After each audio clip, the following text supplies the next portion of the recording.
नमस्ते. सकाळ माध्यम समूहाच्या या सलोख्याची वारी या कार्यक्रमामध्ये आपलं पुन्हा एकदा स्वागत असो. या कार्यक्रमामधून आम्ही जो पंढरीला वारी निघालेली आहे, ही पंढरीची जी वारी आहे ती सलोख्याची वारी आहे, समतेची वारी आहे, बंधुतेची वारी आहे आणि सर्वांना सामावून घेणारी, म्हणजे सर्व जाती धर्मपंथांना सामावून घेणारी अशी ही वारी आहे. आणि त्याचा शोध घेतोय आपण. महाराष्ट्रातल्या मान्यवरांना भेटतोय, या उपक्रमाअंतर्गत चिंतकांना भेटतोय, अभ्यासकांना भेटतोय आणि जाणून घेतोय की ज्या जगाला सगळं आकर्षण आहे की ही वारी सगळे जाती धर्माचे लोक एकत्र येतात कसे काय आणि चालत जातात कसे काय, आणि महत्त्वाचं म्हणजे ते एकमेकांशी गुण्यागोविंदाने कसे नांदतात हे आपण जाणून घेत आहोत. मी आज आळंदीमध्ये उभा आहे आणि तुम्ही बघू शकत असाल माझ्या पाठीमागे हे श्री कबीर महाराज मठ अशा नावाचा बोर्ड आहे. याचा अर्थ मी कबीर महाराजांच्या मठाच्या बाहेर उभा आहे. आपण याच्यापूर्वी उल्लेख केला तो असा की केवळ महाराष्ट्रापुरती ही वारी, ही पंढरीची वारी किंवा वारकऱ्यांचा जो समतेचा झेंडा आहे तो महाराष्ट्रापुरता मर्यादित नाही, आळंदी देहू पंढरपूर पुरता मर्यादित नाही, तर तो कन्याकुमारीपासून काश्मीरपर्यंत पसरलेला असा हा वारकऱ्यांचा समतेचा झेंडा आहे. समतेचे विचार आहेत आणि त्याच्यात सगळ्यात महत्त्वाचा विचार जो उत्तर भारत जोडण्याचं काम केलं वारकरी पंथाने संत नामदेवरायांच्या निमित्ताने. नामदेवराय उत्तर भारतात गेले होते, तीर्थावळी असं नावाचं एक प्रकरण आहे त्यांचं, आणि तिथं त्यांच्या प्रेरणेतून संत कबीर महाराजांना ती प्रेरणा समतेची मिळाली. खरं तर संत कबीर आणि उत्तर भारतात संत कबीरांना खूप मानतात, आपल्याला माहिती आहे. पण संत कबीरांचं आणि या महाराष्ट्राचं, देहू आळंदीचं, पंढरीचं अनोखं नातं आहे. निर्गुण निराकाराची भक्ती करणारा कबीर इथं येतो आणि इथल्या समचरण कटेवर कर ठेवलेल्या सावळ्या विठुरायाचं दर्शन घेतो. वाळवंटात सर्व जातीच्या धर्माच्या संतांसोबत फेर धरतात हे कबीर महाराज. आणि हे कबीर महाराज अजूनही महाराष्ट्राने जपून ठेवलेत.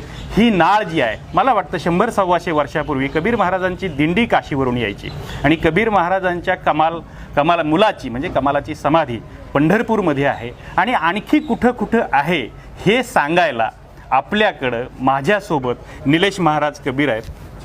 महाराज तुमचं आमच्या या कार्यक्रमात स्वागत आहे. निलेश लोंढे, पण आडनाव कबीर असं ते लावतात आणि कबीरांची परंपरा सांगणारे या मठाचे प्रमुख असं त्यांना म्हणू. ते व्यवसायाने मला वाटतं त्यांची डिग्री इंजिनियर आहे, पण अध्यात्मात त्यांचा अधिकार मोठा आहे. वाडवडिलांपासून जी चाललेली परंपरा आहे, ही जी समतेची पताका आहे, कबीरांची पताका जी आहे, ती त्यांनी ते पुढे नेत आहेत. महाराज, या निमित्ताने तुम्हाला विचारायचं आहे की ही जी कबीर परंपरा आहे ती महाराष्ट्रात कुठून आली, काय या परंपरेविषयी एकदा सांगा. नाही, महाराष्ट्रामध्ये संत कबीरांची जी परंपरा आली ती संत कबीर महाराज स्वतः ज्यावेळेस पंढरी क्षेत्रामध्ये आले, हो, आणि मुख्यतः येण्याचं कारण म्हणजे त्यांना संत जनाबाईंची भेट घेण्याचं होतं. हा म्हणून अनुबंध जो आहे हो, हा भक्तवत्सल परमात्म्याचे जे भक्त आहेत की ज्या भक्तांना देवाने आपलेसे केले, हो, त्यांचा सहवास प्राप्त व्हावा म्हणून संत कबीर महाराज पंढरी क्षेत्रामध्ये आले. आणि तेव्हापासून ही परंपरा या महाराष्ट्र भूमीमध्ये वारकरी संप्रदायाने आपलीशी केलेली आहे. आणि खरा अनुबंध जर आपण पाहायला गेले तर वारकरी संप्रदाय हा कुठल्या जाती पंथ भेदामध्ये जो समाज अडकलेला होता त्याला बाहेर काढलं. म्हणून या हिंदुस्थानमध्ये आपण जर 10,000 वर्षापासूनचा जर इतिहासाचा मागोवा घेतला तर संत ज्ञानोबारायण हेच क्रांतदर्शी संत म्हणायला लागतील. कारण त्यांनी समाजाला अभिमुख राहून समाज जोडण्याचं एक अविस्मरणीय हजारो वर्ष पुढे चालेल असं काम केलं. बरोबर. आणि मग त्यानंतर महाराष्ट्र भूमीमध्ये ज्या काही फडपरंपरा जगद्गुरू तुकोबारायांच्या काळानंतर तयार झाल्या त्यामध्ये कबीर महाराजांची ही परंपरा आजसुद्धा तेवढ्याच यशस्वीपणाने समाज जागरणाचं, बहुजन समाजाचं उत्थान करण्याचं आणि समाज जोडण्याचं काम एकत्रितपणाने आज 21व्या शतकामध्ये विज्ञान युगाच्या कालखंडामध्ये करते. म्हणून ज्ञानदेवांच्या पालखी सोहळ्याबरोबर सुद्धा कबीर महाराजांचा पांढरा ध्वज, पांढरी पताका ही अग्रस्थानी आजही या सोहळ्यामध्ये आपल्याला पाहावयास मिळते.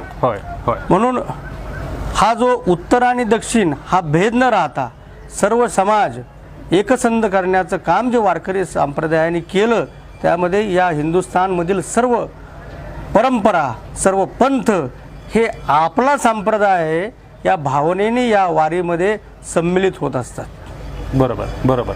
आणि एक तुम्ही जनाबाईंचा उल्लेख केला महाराज, मी परत एकदा आपल्या सगळ्या प्रेक्षकांना जे बघतायत, या फेसबुकवरनं बघतायत, ट्विटरवरनं बघतायत, इंस्टाग्राम किंवा सोशल माध्यमांवरून जे बघतायत त्यांना सांगू इच्छितो, महाराजांनी जो उल्लेख केला कबीरांचा तो खूप हृदय असा प्रसंग असावा. कारण निर्गुण निराकार मानणारे, मूर्तीपूजा न मानणारे कबीर जेव्हा इथं आले, ते महाराजांनी सांगितले की जनाबाईला भेटण्यासाठी आले. निरक्षर अशी दासी जनी जी नामदेवांच्या घरी राहायची, तिला भेटण्यासाठी आले. तिला भेटल्यानंतर त्यांनी तो सावळा विठोबा बघितला असणार आणि जो खेळ मांडलेला आहे वाळवंटामध्ये सर्व जातीच्या संतांनी, त्याच्यात ते सहभागी झाले. कारण जनाबाईंनीच वर्णन केले, नामदेव कीर्तन करी पुढे देव नाचे पांडुरंग, सावध होई देवा ऐसे बोले कबीर. म्हणजे कबीर महाराज तिथं होते. आणि महत्त्वाचं म्हणजे तिथं आणखी एक गोष्ट अशी घडली की तिथं शेणाच्या गोवऱ्या त्या दोघी जणी वेचायला गेल्या होत्या आणि त्या वाटून घ्यायची जेव्हा वेळ आली तेव्हा कशा त्या वाटून घ्यायच्या, तर तुम्ही वाटून द्या असं कबीर महाराजांना सांगितलं. माझ्या गौऱ्या ओळखायच्या कशा, ज्या गौरीतून विठ्ठल विठ्ठल असं नाव येईल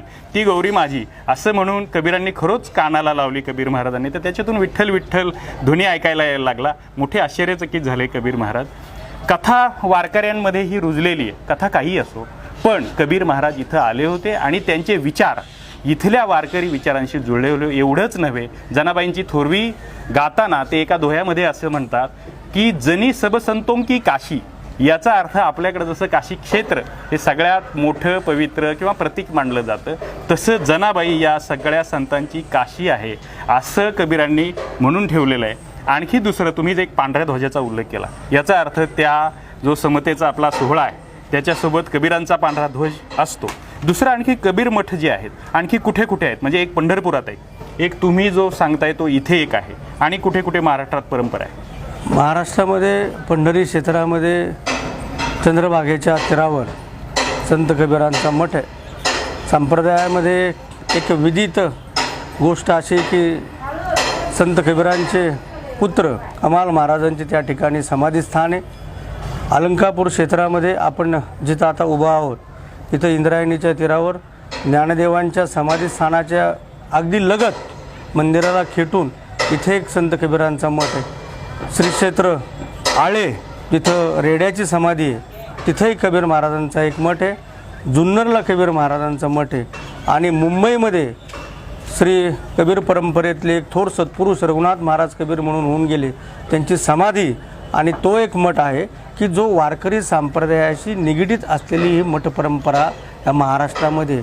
आणि असंख्य असे मठ दक्षिण महाराष्ट्रात आहेत, औरंगाबादला आहे, पुण्याला आहे, कोल्हापूरला आहेत, विदर्भात आहेत, उत्तर महाराष्ट्रात आहेत. पण त्या सर्व मठांचं आणि तिथल्या परंपरेचं वारकरी संप्रदायाशी एक सम्मिलित स्थान नाही आहे. पण महाराष्ट्राच्या वारकरी संप्रदायाशी सम्मिलित स्थान असलेलं आळंदी, पंढरपूर, आळे, मुंबई ह्या ज्या मठ परंपरा आहेत त्या वारकरी संप्रदायाशी सम्मिलित असलेल्या परंपरा आहेत. आणि महाराज आणखी एक की या मठांमध्ये जे काही कार्यक्रम चालतात, उपक्रम चालतात, त्यांचं काय असतात उपक्रम वगैरे, जरा थोडक्यात सांगता. आता हे वारकरी संप्रदायाच्या सम्मिलित असल्या कारणाने मुख्यतः पहा, वारकरी संप्रदायामध्ये आद्य संत तुकोबाराय, तुकोबारायानंतर त्यांचे सत्शिष्य निळोबाराय, बहिणाबाई. आणि बहिणाबाई ह्या जरी शिष्या होत्या तरी संप्रदायामध्ये कीर्तन परंपरेमध्ये प्रमाण जे सांगितलं जातं किंवा टाळावर जे म्हणलं जातं ते निळोबारायांपर्यंतचे. हो.